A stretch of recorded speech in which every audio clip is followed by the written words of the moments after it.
I'm Maxim Chumak, Dr. Maxim Chumak from Fort Lauderdale, Florida. Name of the clinic is Hair by Dr. Max Restoration Center. Today I cover a very important topic in hair restoration, how to achieve more with less. In recent years, we have a tendency of moving towards mega and giga procedures. It became a sort of a trend. I fell into the same tendency previously, and I was trying to perform 4,000 grafts, 5,000 grafts, over 5,000 grafts in one day, because what you see on social media sort of creates this type of urgency. If you're not doing this, you left behind.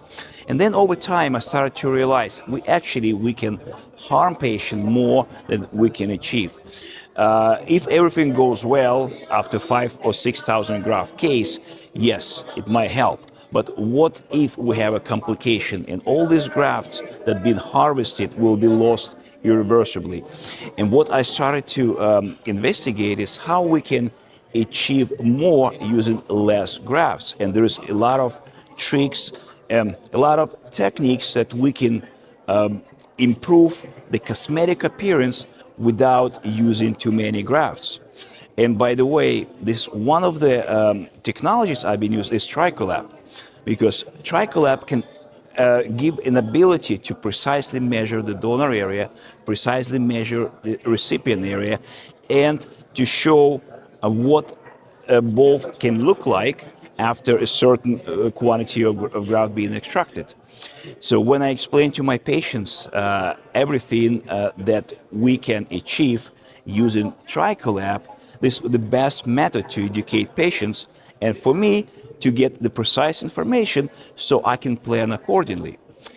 With preservation technique, we are frequently able to achieve similar results with just a fraction of grafts. And I show some examples in my practice where I was able to get similar results that compares to 5,000 to 6,000 grafts restoration using only half of this quantity. Thank you so much for the invitation. I'm really glad to be here, Dr. Mihir and Dr. Trivellini. So my topic today is actually how to try to achieve more with less in hair restoration. So it's sort of the opposite of what we're going to be talking about mega sessions today. So I have no conflict of interest to declare. And so my discussion will concentrate on mega sessions and whether we need to really invest into performing as many grafts as possible. Because mega and giga sessions recently became sort of an ambition for many doctors, and social media is overwhelmed with all these images about how many grafts we can implant in one session, 4,000, 5,000, 6,000 grafts. And we do know that obviously mega and giga session can carry higher risk of complications, especially in inexperienced hands. So we have a perpetual problem. Recipient demand always exceeds the donor availability. In advanced Norwood 6 to 7 patients, the original loss can exceed 20,000 follicular units, and obviously we cannot substitute it one-to-one as a replacement. So the question is, how can we achieve more using less grafts? So we can approach this problem in three ways. First, we can improve graft survival, so more of what we harvest can actually grow later. Second, we can optimize visual density, so the same number of grafts create greater cosmetic impact. And the third, we need to concentrate on treating miniaturization due to androgenetic alopecia, and hopefully we can reverse some of the miniaturized hair follicles into terminal form. So any surgery starts with good ergonomics, and here you can see I'm using a wall-mounted microscope, which allows me to work comfortably during the entire procedure. Optimizing graft survival rate, three things are very obvious. We need to make sure that our assistants are doing everything to prevent mechanical injury. So using two-point contact with the graft and handling it by a safer area is very important. Grafts experience metabolic stress immediately after extraction, so we need to maintain stable temperature, continuous hydration, and minimizing the time outside the body. It's really critical to preserve viability. So you can see here we're using electronically controlled system which circulates a weak alcohol solution and maintains the same temperature, about 8.5 degrees, throughout the entire procedure. Optimized storage solution, it's a topic on its own, it's a long topic, but some of the options we do have is liposomal ATP, hypothermosol solution, which can reduce cellular stress and can support better healing later. In my practice, I use pluripoor plasma as a storage solution with addition of ATP, since we perform two PRP treatments, both to the recipient and the donor areas. And something very obvious, so it's important to arrange your grafts in chronological order.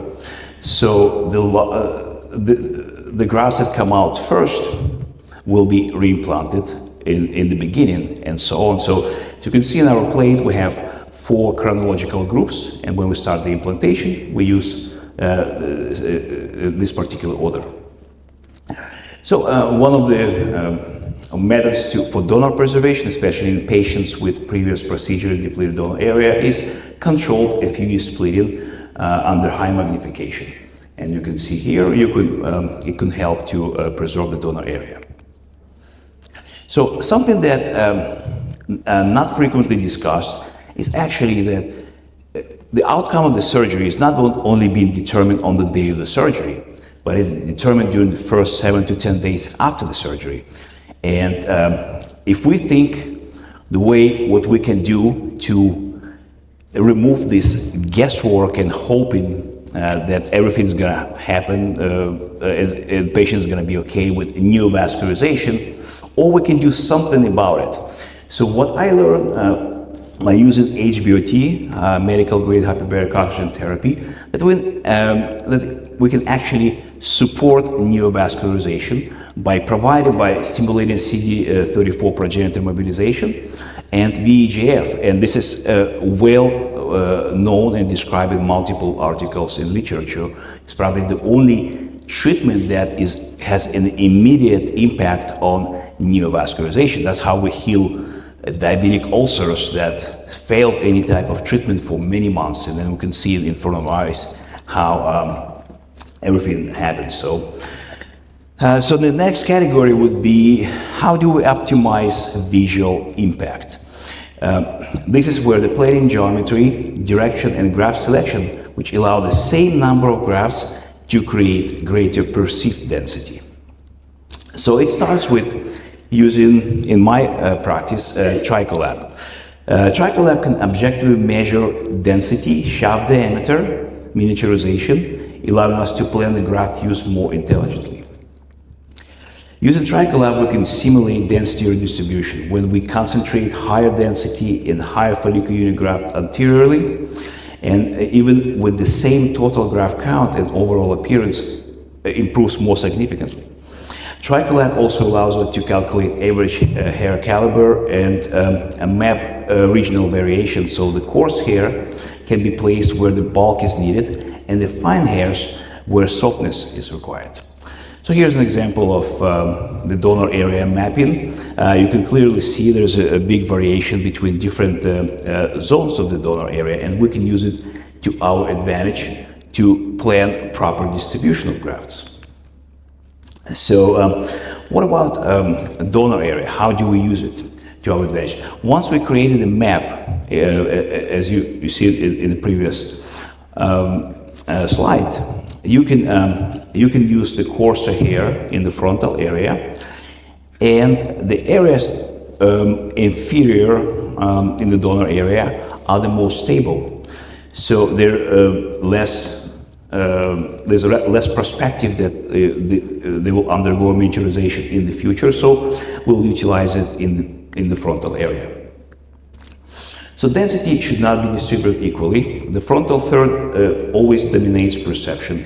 So the highest density and the highest value grafts belong anteriorly. And while greater compromise can be accepted in the mid-scalp and the crown area.